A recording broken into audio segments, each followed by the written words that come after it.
Saviez-vous que Jésus a été tenté par Satan lui-même?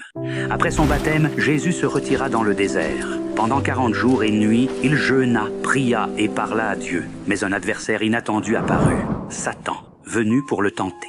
Si tu es le Fils de Dieu, transforme ces pierres en pain. Mais Jésus, bien que très affamé, refusa d'utiliser sa puissance divine pour satisfaire son besoin. L'homme ne vivra pas de pain seulement, mais de toute parole qui sort de la bouche de Dieu. Satan n'abandonna pas. Il emmena Jésus au sommet du temple à Jérusalem et tenta de jouer avec sa foi. Si tu es le Fils de Dieu, jette-toi d'ici.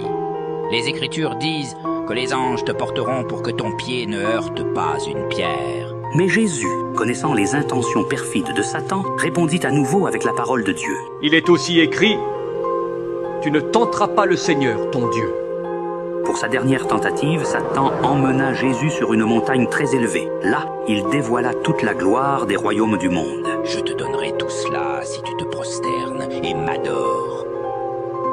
Mais Jésus, fidèle à son Père, repoussa Satan avec autorité. « Retire-toi, Satan, car il est écrit, « Tu adoreras le Seigneur, ton Dieu, et tu le serviras lui seul. » Avec ces paroles, Satan quitta le désert, vaincu. Jésus nous montre ici que la parole de Dieu est plus puissante que toutes les tentations du mal.